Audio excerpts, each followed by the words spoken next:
ਇਹ ਬੱਚਾ ਹੁਣ ਇਸ ਦੁਨੀਆ ਤੇ ਨਹੀਂ ਹੈ। 2.5 ਲੱਖ ਰੁਪਇਆ ਡਾਕਟਰ ਫੈਸਲ ਫਰੋਜ਼ ਰਾਣਾ ਸਾਹਿਬ ਨੇ ਆਪਣੇ ਅਕਾਊਂਟ 'ਚ ਮੰਗਾ ਕੇ ਬੱਚਾ 15 ਦਿਨਾਂ ਦਾ ਸੀਗਾ ਜਦੋਂ ਇਹਦਾ ਪਹਿਲਾ ਆਪਰੇਟ ਕੀਤਾ, ਇੱਕ ਨਾਲੀ ਬੱਚੇ ਦੇ ਦਿਮਾਗ 'ਚ ਪਾ ਦਿੱਤੀ। ਬੱਚਾ 2.5 ਸਾਲਾਂ ਦਾ ਹੋ ਗਿਆ, ਬੱਚੇ ਦਾ ਦੂਸਰਾ ਆਪਰੇਟ ਕੀਤਾ, ਆਪਰੇਸ਼ਨ ਨਾਕਾਮ ਹੋ ਗਿਆ। ਵਾਲਦੈਨ ਨੂੰ ਇਹੀ ਕਹਿੰਦਾ ਰਿਹਾ ਬੱਚਾ ਤੁਹਾਡਾ ਹਲੇ ਜ਼ਿੰਦਾ ਵਾ, ਤੁਸੀਂ ਇਹ ਦਵਾਈ ਲੈ, ਤੁਸੀਂ ਇਹ ਟੀਕਾ ਲੈ। ਜਦੋਂ ਨੂੰ ਤਾਂ ਪਤਾ ਲੱਗ ਗਿਆ ਕਿ ਬੱਚਾ ਅੱਲਾ ਨੂੰ ਪਿਆਰਾ ਹੋ ਗਿਆ, ਫਿਰ ਹਸਪਤਾਲ ਛੱਡ ਕੇ ਭੱਜ ਗਿਆ। ਬਾਰਹਾ ਚਿਲਡਰਨ ਹਸਪਤਾਲ ਦੀਆਂ ਖਬਰਾਂ ਦੇ ਚੁੱਕੇ ਆ, ਉੱਥੇ ਸਹੂਲੀਅਤ ਦੀ ਕਮੀ ਆ, ਉੱਥੇ ਕੋਈ ਪੁੱਛਣ ਵਾਲਾ ਨਹੀਂ, ਉੱਥੇ ਕੋਈ ਦੱਸਣ ਵਾਲਾ ਨਹੀਂ। ਇਹ ਕਾਹਦਾ ਏਸ਼ੀਆ ਦਾ ਸਭ ਤੋਂ ਵੱਡਾ ਹਸਪਤਾਲ ਬਣਾਇਆ ਆ? ਰੁਪਈਆ 100 ਮੇਰੇ ਕੋਲ ਲੈ ਲਓ, ਵੱਡਾ ਤਾਲਾ ਲਿਆਓ, ਇਹਨੂੰ ਤਾਲਾ ਲਾਓ, ਲੋਕਾਂ ਦੇ ਨਿਆਣੇ ਤਾਂ ਅੱਗੇ ਹੀ ਮਰਨ ਡੇ ਆ। अस्सलाम वालेकुम। ਅੱਛਾ ਜਿਹੜੀ ਆ ਤੁਸੀਂ ਬੱਚੇ ਦੀ ਵੀਡੀਓ ਦੇਖੀ ਹੈ, ਜੌਨੀ ਯਸ ਪਾਪਾ, ਇਹ ਬੱਚਾ ਹੁਣ ਇਸ ਦੁਨੀਆ ਤੇ ਨਹੀਂ ਹੈ। ਇਹਦੇ ਪਿੱਛੇ ਕੀ ਮੁਹਰਕਾਤ ਨੇ, ਇਹ ਤੁਸੀਂ ਅੱਗੇ ਸਟੋਰੀ 'ਚ ਦੇਖੋ। ਅੱਛਾ ਜੀ, ਅਸੀਂ ਬਾਰਹਾ ਚਿਲਡਰਨ ਹਸਪਤਾਲ ਦੀਆਂ ਖਬਰਾਂ ਦੇ ਚੁੱਕੇ ਹਾਂ, ਉਹਦੇ 'ਚ ਅਸੀਂ ਦੱਸਦੇ ਹਾਂ ਕਿ ਸਾਡੇ ਨੰਨੇ ਬੱਚਿਆਂ ਦੇ ਨਾਲ ਕੀ ਕੀਤਾ ਜਾ ਰਿਹਾ ਵਾ। ਉੱਥੇ ਸਹੂਲੀਅਤ ਦੀ ਕਮੀ ਆ, ਉੱਥੇ ਕੋਈ ਪੁੱਛਣ ਵਾਲਾ ਨਹੀਂ, ਉੱਥੇ ਕੋਈ ਦੱਸਣ ਵਾਲਾ ਨਹੀਂ। ਠੀਕ ਹੈ ਜੀ, ਸਾਡੇ ਅਫਸਰਾਨੇ ਬਾਲਾ ਆਉਂਦੇ ਆ, ਵਿਜ਼ਿਟ ਕਰਦੇ ਆ, ਅੱਛੇ ਦੀ ਰਿਪੋਰਟ ਹੁੰਦੀ ਹੈ, ਦੇ ਦੂ ਕੇ ਚਲੇ ਜਾਂਦੇ ਆ। ਇਹ ਡੀਸੀ ਦਫ਼ਤਰ ਦੇ ਵਿੱਚ ਇੱਕ ਦਰਖਾਸਤ ਆਈ ਹੈ, ਮੈਂ ਉਹ ਪੜ੍ਹ ਕੇ ਸੁਣਾਉਣ ਲੱਗਾ ਵਾਂ। ਇਹਦੇ ਵਿੱਚ ਤੁਸੀਂ ਦੱਸਣਾ ਵਾ ਕਿ ਜਨਾਬ ਕਿਆ ਵਾਕਈ ਚਿਲਡਰਨ ਹਸਪਤਾਲ ਦੇ ਵਿੱਚ ਸਹੂਲੀਅਤ ਦੀ ਕਮੀ ਆ, ਜਾਂ ਡਾਕਟਰ ਫੈਸਲ ਫਰੋਜ਼ ਰਾਣਾ ਸਾਹਿਬ ਇੱਕ ਲਾਲਚੀ ਇਨਸਾਨ ਨੇ, ਇਹਨਾਂ ਨੇ ਲਾਲਚ ਆ ਕੇ ਇੱਕ ਨੰਨੀ ਜਾਨ ਦੀ ਜ਼ਿੰਦਗੀ ਲਈ ਆ। ਇਹਦਾ ਫੈਸਲਾ ਜਨਾਬੇ ਅਲੀ ਤੁਸੀਂ ਸੁਣਨ ਵਾਲਿਆਂ ਨੇ ਕਰਨਾ ਵਾ। ਸਹੂਲੀਅਤ ਦਾ ਵੀ ਤੁਹਾਨੂੰ ਅਸੀਂ ਦੱਸ ਚੁੱਕੇ ਹਾਂ, ਹੁਣ ਤੁਹਾਨੂੰ ਅਸੀਂ ਇਹ ਡੀਸੀ ਦਫ਼ਤਰ ਦੇ ਵਿੱਚ ਜਿਹੜੀ ਦਰਖਾਸਤ ਆਈ ਆ ਇਹ ਪੜ੍ਹ ਕੇ ਦੱਸਣ ਲੱਗੇ ਹਾਂ। ਇੱਕ ਜਨਾਬੇ ਵਾਲੀ ਬੱਚਾ ਆਂਦਾ ਜੀ 26/7/2022 ਨੂੰ ਚਿਲਡਰਨ ਹਸਪਤਾਲ ਦੇ ਵਿੱਚ ਕਿ ਇਸ ਬੱਚੇ ਦੇ ਦਿਮਾਗ ਦਾ ਕੋਈ ਮਸਲਾ ਹੈਗਾ ਵਾ। ਉਹ ਬੱਚੇ ਨੂੰ ਜਨਾਬੇ ਵਾਲੀ ਜਿਹੜੇ HOD ਨੇ ਚਿਲਡਰਨ ਹਸਪਤਾਲ ਦੇ ਫੈਸਲ ਫਰੋਜ਼ ਰਾਣਾ ਸਾਹਿਬ, ਉਹਨਾਂ ਕੋਲ ਚੈੱਕ ਕਰਵਾਇਆ ਜਾਂਦਾ ਵਾ। ਜਦੋਂ ਡਾਕਟਰ ਸਾਹਿਬ ਉਹਦੇ ਵਾਲਦ ਦਾ ਹੁਲੀਆ ਦੇਖਦੇ ਆ, ਬੱਚੇ ਦਾ ਹੁਲੀਆ ਦੇਖਦੇ ਆ, ਉਹਨਾਂ ਨੂੰ ਪਤਾ ਲੱਗ ਜਾਂਦਾ ਵਾ ਕਿ ਇਹਨਾਂ ਕੋਲ ਪੈਸਾ ਪਾ ਚੰਗਾ ਵਾ। ਲਿਹਾਜ਼ਾ ਉਹ ਕਹਿੰਦੇ ਆ ਭਾਈ ਇੱਥੇ ਇਲਾਜ ਨਾ ਕਰਵਾਓ, ਇੱਥੇ ਸਹੂਲੀਅਤ ਨਹੀਂ ਹੈਗੀ, ਮੈਂ ਪ੍ਰਾਈਵੇਟ ਫਲਾਂ ਜਗ੍ਹਾ 'ਤੇ ਬੈਠਦਾ ਵਾਂ, ਮੇਰੇ ਕੋਲ ਤੁਸੀਂ ਰਾਤੀ ਤਸ਼ਰੀਫ ਲਿਆਣਾ, ਮੈਂ ਤੁਹਾਡੇ ਬੱਚੇ ਦਾ ਬਿਹਤਰੀਨ ਇਲਾਜ ਕਰਾਂਗਾ। ਜਨਾਬ ਮੈਂ ਮਰੀਮ ਨਵਾਜ਼ ਵਜ਼ੀਰ ਆਲਾ ਪੰਜਾਬ ਨੂੰ ਗੁਜ਼ਾਰਿਸ਼ ਕਰਾਂਗਾ ਕਿ ਜਿੰਨੇ ਵੀ ਸਰਕਾਰੀ ਹਸਪਤਾਲਾਂ ਦੇ ਵਿੱਚ ਡਾਕਟਰ ਇਲਾਜ ਕਰਦੇ ਨੇ, ਖੁਦਾ ਦਾ ਨਾਂ ਸਾਡੇ ਬੱਝੇ ਹੱਥ ਵੇਖੋ, ਇਹਨਾਂ ਦੇ ਪ੍ਰਾਈਵੇਟ ਹਸਪਤਾਲ ਬੰਦ ਕਰਵਾਓ, ਇਹਨਾਂ ਦੇ ਪ੍ਰਾਈਵੇਟ ਹਸਪਤਾਲ ਬੰਦ ਕਰਵਾਓ, ਨਹੀਂ ਤਾਂ ਲੋਕਾਂ ਨੂੰ ਲੁੱਟ ਕੇ ਖਾ ਜਾਣਗੇ, ਲੋਕਾਂ ਨੂੰ ਤਬਾਹੋ ਬਰਬਾਦ ਕਰ ਦੇਣਗੇ।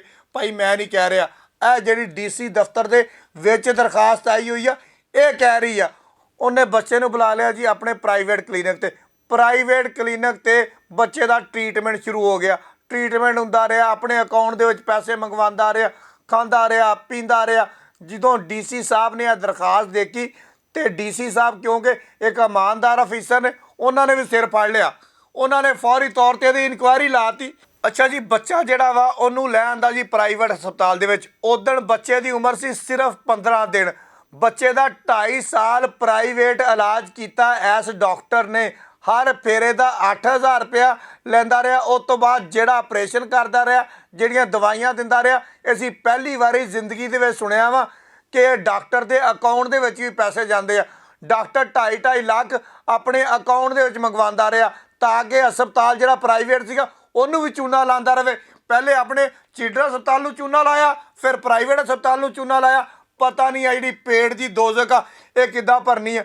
ਅਸੀਂ ਤਾਂ ਜਨਾਬ ਇਹੀ ਸਮਝਦੇ ਰਹੇ ਹਾਂ ਕਿ ਅੱਲਾਹ ਤਾਲਾ ਤੋਂ ਬਾਅਦ ਸਿਹਤ ਦੇਣ ਵਾਲੇ ਇਹੀ ਬੰਦੇ ਨੇ ਜਿਨ੍ਹਾਂ ਨੇ ਸਿਹਤ ਦੇਣੀ ਹੁੰਦੀ ਆ, ਲੇਕਿਨ ਇਹ ਮਸੀਹਾ ਜਿਹੜੇ ਨੇ ਇਹ ਲੋਕਾਂ ਦੀਆਂ ਜਾਨਾਂ ਦੇ ਦੁਸ਼ਮਣ ਬਣੇ ਹੋਏ ਨੇ। ਉਹ ਭਾਈ ਮੈਂ ਨਹੀਂ ਕਹਿਣ ਡਿਆ, ਇਹ ਮੇਰੇ ਹੱਥ ਦੇ ਵਿੱਚ ਡੀਸੀ ਦਫ਼ਤਰ ਦੀ ਇਨਕੁਆਇਰੀ ਪਈ ਹੋਈ ਆ, ਜਿਹਦੇ ਵਿੱਚ ਉਹ ਪਿੱਟ ਕੇ ਕਹਿਣ ਡਈ ਆ ਕਿ ਭਾਈ ਇਹ ਬੰਦੇ ਨੇ ਇਹ ਗੇਮ ਪਾਈ ਆ।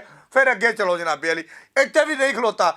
ਅੱਛਾ ਜੀ, ਬੱਚਾ 15 ਦਿਨਾਂ ਦਾ ਸੀਗਾ ਜਦੋਂ ਇਹਦਾ ਪਹਿਲਾ ਆਪਰੇਟ ਕੀਤਾ। 2.5 ਲੱਖ ਰੁਪਇਆ ਡਾਕਟਰ ਫੈਸਲ ਫਰੋਜ਼ ਰਾਣਾ ਸਾਹਿਬ ਨੇ ਆਪਣੇ ਅਕਾਊਂਟ 'ਚ ਮੰਗਾ ਕੇ ਆਪਰੇਟ ਕਰਤਾ, ਇੱਕ ਨਾਲੀ ਬੱਚੇ ਦੇ ਦਿਮਾਗ 'ਚ ਪਾ ਦਿੱਤੀ। ਬੱਚਾ 2.5 ਸਾਲਾਂ ਦਾ ਹੋ ਗਿਆ, ਬੱਚੇ ਦਾ ਦੂਸਰਾ ਆਪਰੇਟ ਕੀਤਾ, ਫਿਰ ਪੈਸੇ ਜਿਹੜੇ ਆ ਆਪਣੇ ਅਕਾਊਂਟ 'ਚ ਮੰਗਾ ਲਏ।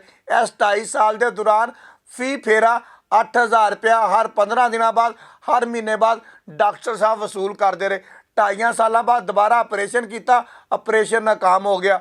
ਅੱਲਾ ਦੀ ਮਰਜ਼ੀ ਸੀ, ਬੱਚਾ ਅੱਲਾ ਨੂੰ ਪਿਆਰਾ ਹੋ ਗਿਆ, ਲੇਕਿਨ ਵਾਲਦੈਨ ਨੂੰ ਦੱਸਣ ਦੀ ਬਜਾਏ ਵਾਲਦੈਨ ਨੂੰ ਇਹੀ ਕਹਿੰਦਾ ਰਿਹਾ ਕਿ ਬੱਚਾ ਤੁਹਾਡਾ ਹਲੇ ਠੀਕ ਆ, ਬੱਚਾ ਤੁਹਾਡਾ ਹਲੇ ਜ਼ਿੰਦਾ ਵਾ, ਤੁਸੀਂ ਇਹ ਦਵਾਈ ਲੈ, ਤੁਸੀਂ ਇਹ ਟੀਕਾ ਲੈ, ਤੁਸੀਂ ਇਹ ਬੋਤਲ ਲੈ, ਤੁਸੀਂ ਇਹ ਐਕਸਰੇ ਕਰਾ ਲਓ। ਇਹ ਸਾਰਾ ਕੁਛ ਕਰਦਿਆਂ ਕਰਾਉਂਦਿਆਂ ਵੀ ਪੈਸੇ ਵਾਵਾ ਸਾਰੇ ਬਟੋਰ ਲਏ।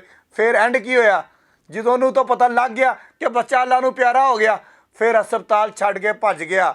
ਬੱਚੇ ਨੂੰ ਜਨਾਬੇ ਅਲੀ ਲਾਚਾਰ ਵਾਲਦੈਨ ਘਰ ਲੈ ਜਾਂਦੇ ਆ। ਉਸ ਤੋਂ ਬਾਅਦ ਜਾ ਕੇ ਦਰਖਾਸਤ ਦਿੰਦੇ ਆ। ਦਰਖਾਸਤ 'ਤੇ ਹੁਣ ਇਨਕੁਆਇਰੀ ਲੱਗੀ ਹੋਈ ਆ। ਮੈਂ ਸਿਰਫ ਗੁਜ਼ਾਰਿਸ਼ ਕਰਾਂਗਾ ਆਲਾ ਹੁਕਾਮ ਨੂੰ ਕਿ ਖੁਦਾ ਦਾ ਨਾਮ ਆ, ਸਾਡੀ ਇਸ ਕੇਸ ਦੇ ਅੰਦਰ ਸਿਰਫ ਇੰਨੀ ਦਿਲਚਸਪੀ ਜ਼ਰੂਰ ਆ ਕਿ ਜਿਨ੍ਹਾਂ ਦਾ ਲਖਤੇ ਜਿਗਰ ਗਿਆ ਵਾ ਔਰ ਇੱਕ ਗਲਤ ਡਾਕਟਰ ਦੀ ਵਜ੍ਹਾ ਤੋਂ ਗਿਆ ਵਾ, ਉਹਨੇ ਸਰਕਾਰੀ ਹਸਪਤਾਲ ਦੀ ਬਜਾਏ ਉਹਨੂੰ ਪ੍ਰਾਈਵੇਟ ਹਸਪੀਟਲ ਦੇ ਵਿੱਚ ਲਿਆਉਣ ਦਾ ਕਿਹਾ ਵਾ।